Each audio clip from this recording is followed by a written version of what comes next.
आज के इस लेक्चर के अंदर हम कवर करने वाले हैं टास्क नंबर 11 जो कि आपको get started exercise with TypeScript and नोट.js 45 असाइनमेंट्स में प्रोवाइड आउट किया गया है।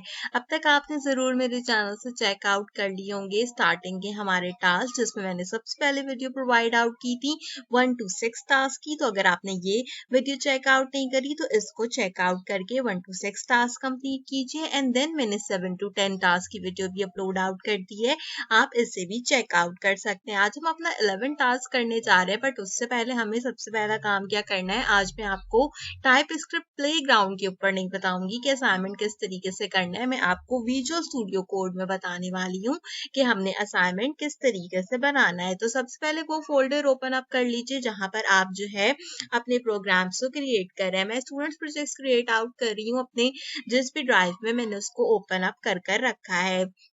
हमने कैलकुलेटर का प्रोजेक्ट देखा था, आप देखो उसका भी कमांड और उसकी जो फाइल्स है वो मेरे पास यहाँ पे मौजूद है। तो हम जैसे असाइनमेंट्स के लिए फाइल को क्रिएट करेंगे तो क्या करेंगे, राइट क्लिक करेंगे। राइट क्लिक करने के बाद आप न्यू में जाएंगे, यहाँ पर एक फोल्डर क्रिएट करेंगे। इस फोल्डर का नाम आपने रखना है यहाँ पर असाइनमेंट, ठीक है। असाइनमेंट रखने के बाद आपने क्या करना है, सिंपल इस फोल्डर को ओपन अप करना है। ओपन अप करने के बाद आपने अपर पोर्शन के अंदर यहाँ पर सिंगल क्लिक करना है एंड टाइप करना है CMD। आप जैसे इसे टाइप करके इंटर करोगे आपका कमांड प्रॉम्प्ट इस तरीके से ओपन अप होगा। जैसी कमांड प्रॉम्प्ट ओपन अप होगा आपने यहाँ पे क्या करना है, चीज टाइप करनी है जो कि कहलाती है TSC-INIT। This is something that create your TS config file. तो मैं जैसे इसे इंटर करूंगी आप देखो यहाँ पे मेरी TS कॉन्फिग फाइल जो है वो क्रिएट आउट हो जाएगी। तो आपकी भी सिंपल इसी तरीके से क्रिएट आउट हो जाएगी। अब आपने यहाँ पे सिंपल लिखना है कोड स्पेस डॉट।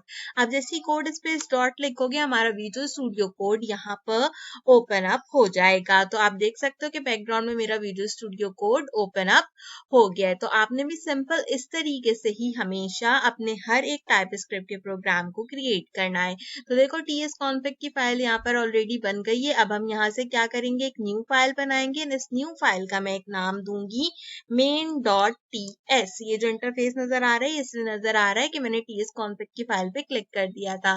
तो अब यहाँ पर main.ts तो क्रिएट कर लेंगे, इस तरीके से आपके पास main.ts क्रिएट हो जाएगा। थोड़ा सा जूम करती हूँ आपके लिए ताकि आप लोगों को नजर आ जाए।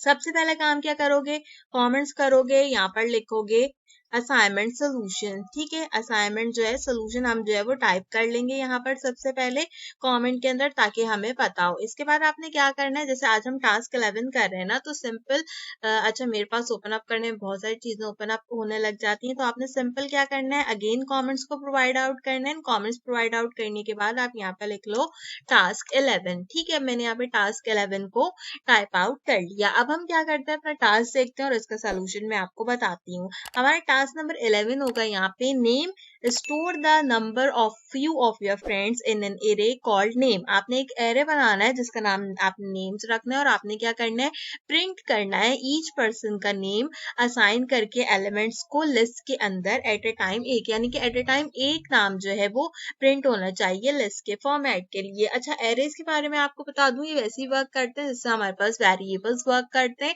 लेकिन एक चीज क्या होती है, वेरिएबल्स में आप एक मतलब कोई चीज स्टोर कर देते हो तो आप उसको चेंज कर सकते हो। एरे में हमारे पास क्या होता है कि हम उसको एक दफा अगर इनिशियलाइज कर देते हैं तो दोबारा से इनिशियलाइज करने के लिए हमें एक और तरीका जो है वो यहाँ पे यूटिलाइज करना पड़ता है। जो भी बच्चे अब तक मेरे चैनल से लेक्चर्स ले रहे हैं उनको मैंने एरे नहीं पढ़ाया, लेकिन इंशाल्लाह मैं इस टास्क के बाद एरे की एक वीडियो अपलोड आउट करने वाली हूँ, तो आप अपना कॉन्सेप्ट वहां से क्लियर कर सकते हैं। एनीवेज टास्क को चेक आउट करते हैं। बेसिक मकसद यहाँ पे हमारा टास्क है, तो हमें पता है कि हम क्या करते हैं। सबसे पहले हम लेट की कमांड का यूज करते हैं, देन में यहाँ पर एक नेम्स के नाम से जो है वो डिक्लेयर कर लेती हूँ हमारा एरे, क्योंकि हमें यही कहा गया है कि यहाँ पे नेम्स के नाम से आपने एरे को डिक्लेयर करना है। आपको पता है जो भी नेम्स होंगे वो क्या होंगे, ऑब्वियसली स्ट्रिंग होंगे। आपको पता है कि टाइप स्क्रिप्ट के अंदर हमें बताना होता है कि डेटा टाइप क्या है, तो यहाँ पे स्ट्रिंग डेटा टाइप है, हमने इसको सिलेक्ट कर लिया। अब एरे बताने के लिए आप यहाँ पर इन ब्रैकेट्स का यूज करते हो। ये जो ब्रैकेट्स होते हैं हमारे पास ये बेसिकली एरे के लिए यूटिलाइज किए जाते हैं।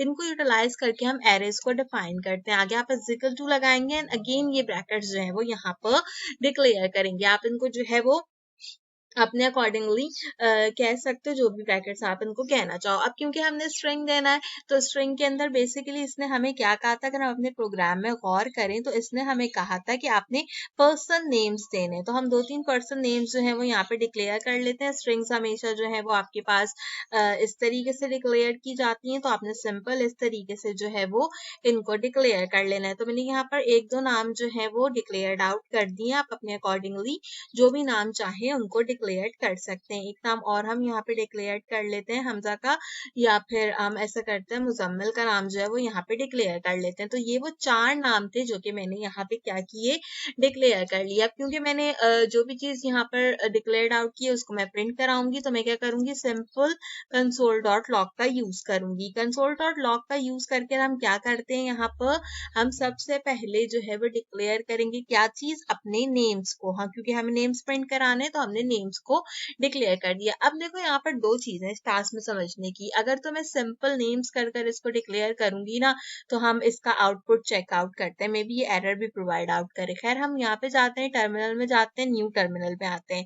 न्यू टर्मिनल में आप जब भी आओगे ना, आपने ये देखो ये लिखा है पावर शेल। अगर पावर शेल में आप जो है वो देखने लग जाओगे आपका आउटपुट, तो आपके पास आएगा एरर। आपने यहाँ से ओपन अप करना है। ओपन अप करने के बाद आप यहाँ पे देखो, आपको कमांड प्रॉम्प्ट दिख रहा है। अगर आपको दिख रहा है तो अच्छी बात है, this is the command prompt. तो आपने यहाँ से कमांड प्रॉम्प्ट को ओपन करना है। अब कमांड प्रॉम्प्ट के अंदर अपने हमेशा जो है वो अपना आउटपुट चेक करना है। आप लोग ये गलती करेंगे, पावर शेल में चेकआउट करें, इसकी वजह से आपको एरर्स आ रहे हैं। तो अब हम यहाँ पे सबसे पहला काम क्या करेंगे, tsc main.ts करेंगे एंड इसको चेकआउट करेंगे। जैसे मैं इसको चेकआउट करूंगी, यहाँ पर आप देखो मेरी नोट जेएस की फाइल जो थी वो यहाँ, नोट जेएस की जेएस की जो फाइल थी वो यहाँ पे क्रिएट हो गई है।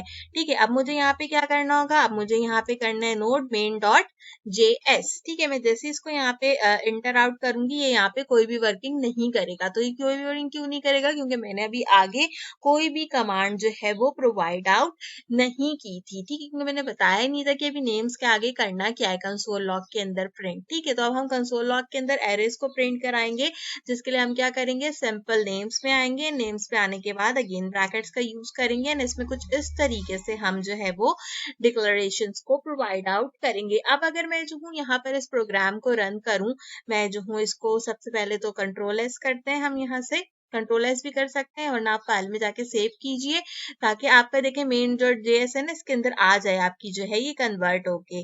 अब मुझे यहाँ पे क्या करना है, अब मुझे यहाँ पर दोबारा से करना है tsc main.ts and after that मैं नोड मेन डॉट जेएस करूंगी। ठीक है, मैं यहाँ पे करूंगी नोड मेन डॉट जेएस। तो अब देखो जो मेरा सबसे पहला नाम था अली, वो यहाँ पर प्रिंट आउट होके आ गया, क्योंकि मैंने अभी सिर्फ कंसोल में 0 को ही डिक्लेयर किया था। इसको मैं यहाँ से क्लियर करती हूँ ताकि जो है हमारे पास यहाँ पर हमारा प्रॉम्प्ट जो है वो एम्प्टी हो जाए। अब मैं यहाँ पे एक एक करके सारी चीजों को जो है वो कन्वर्ट आउट करूंगी। जैसे अभी प्रिंट करा रही थी तो सिर्फ अली का नाम प्रिंट आउट हो रहा था ना, अब मैं इसको यहाँ से कॉपी करूंगी एंड कॉपी करके मुझे जो है वो चारों के चारों यहाँ पर डिक्लेयर करने हैं। तो मैं यहाँ पर चारों के चारों डिक्लेयर कर देती हूँ। अच्छा, एक बात याद रखो, टाइप स्क्रिप्ट या जावा स्क्रिप्ट में हमेशा काउंटिंग 0 से शुरू होती है, यानी कि अली जो है वो 1 नहीं काउंट होगा, अली 0 काउंट होगा, 0 1 2 एंड 3। तो यहाँ पर हमें इस तरीके से जो है वो काउंटिंग करनी है पूरे स्ट्रिंग की। अब हम क्या करते हैं, फाइल में जाते हैं, अगेन इसको सेव करते हैं। आप अगर एक छोटा सा कॉमा भी लगा रहे हो ना टाइपस्क्रिप्ट प्रोग्राम में, तो आपने उसको सेव जरूर करना है। ठीक है, आते हैं अपने टर्मिनल के अंदर, टर्मिनल में आके सिंपल tsc main.ts करेंगे और इसके बाद जो है इसको अपने जेएस में कन्वर्ट कर कर इसका आउटपुट चेक करेंगे। सो नोड main.js करा मैंने यहाँ पर, और आप देखो अली, हसीब, वजाहत एंड मुजम्मिल चारों के चारों प्रिंट हो गए। तो हमारा ये जो टास्क था वो यहाँ पे कंप्लीट हो गया। अब एक और सवाल आता है, आपने एक ही असाइनमेंट फाइल बनाई होगी, तो अब आपने जैसे यहाँ पे टास्क 11 कर लिया, तो अब आपको टास्क 12 करना है, तो उसके लिए क्या हम अलग से फाइल बनाएंगे? नहीं, आप उसके लिए बिल्कुल भी अलग से फाइल नहीं बनाओगे। आपने इस पूरी चीज को सिलेक्ट करना है एंड सिलेक्ट करने के बाद आप सिंपल कंट्रोल ए करके सिलेक्ट करो एंड इसको कॉमेंट कर दो। ठीक है, कमेंट कर दिया आपने। कमेंट करने के बाद अब आप जब अपना टास्क 12 बनाओगे तो आप यहाँ पे सिंपल क्या करो, इस तरीके से कमेंट करो, यहाँ पे लिखो टास्क 12 एंड टास्क 12 का जो भी कोई टास्क है आपका उसको यहाँ पर यूटिलाइज कर लीजिए। तो अब जब मैं आपको फर्दर बताती रहूंगी तो आप इस तरीके से इसको करते जाइएगा। यहाँ पे जो प्रॉब्लम्स आ रही हैं इनको आपने फिलहाल के लिए अवॉइड करना है, क्योंकि ये आती रहेंगी, क्योंकि हमने एक ही फाइल क्रिएट करनी है तो काफी सारी प्रॉब्लम्स यहाँ पर आते रहेंगी, तो इनको आप जो है वो अवॉइड कीजिए अनलेस आपके पास आपका आउटपुट आना चाहिए। फिर से बता दूं, पावर शेल में नहीं, सीएमडी में आउटपुट आपने चेकआउट करना है। आप सिर्फ यही गलती कर रहे हो कि आप पावर शेल में आउटपुट चेक कर रहे हो, सीएमडी में चेक करना होता है आउटपुट को हमेशा। तो हमारा ये जो टास्क है वो काफी सिंपल से था, यहाँ पे का जो है वो कंप्लीट आउट हो गया है। तो उम्मीद करती हूँ कि आज की वीडियो भी आपको पसंद आई होगी और आपका जो एक सबसे बड़ा प्रॉब्लम था, जो एरर्स आ रहे थे करने के लिए, वो भी क्लियर हो गए होंगे। अच्छा, एक सवाल बहुत ज्यादा आ रहा है, ये बता दें कि गिटहब के ऊपर इसको अपलोड कैसे करना है। अभी इसको अपलोड नहीं करना है, अभी पूरी फाइल बनाओ जहां तक मैं कंप्लीट आउट करा रही हूँ टास्क में, देन जो है मैं आपको बताऊंगी कि इसे अपलोड किस तरीके से करना है। तो सेम उस तरीके से अपलोड करना। जिन लोगों को ट्रम्प टीएससी का एरर आ रहा है उसका सोल्यूशन अपलोड किया हुआ है, चेकआउट कर लीजिए। फिर से बता दूं, 45 असाइनमेंट्स में से 11 असाइनमेंट्स हमने कंप्लीट कर लिए हैं आज की इस वीडियो तक, एंड फर्दर हम कंप्लीट करने जा रहे हैं इंशाल्लाह।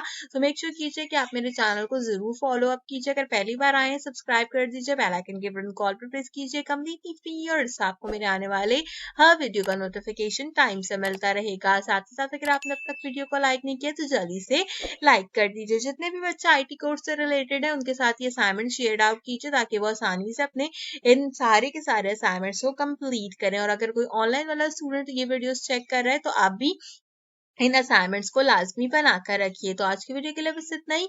आपसे मुलाकात करूंगी अगले वीडियो में किसी और अच्छे टॉपिक के साथ। तब तक के लिए मुझे दीजिए इजाजत।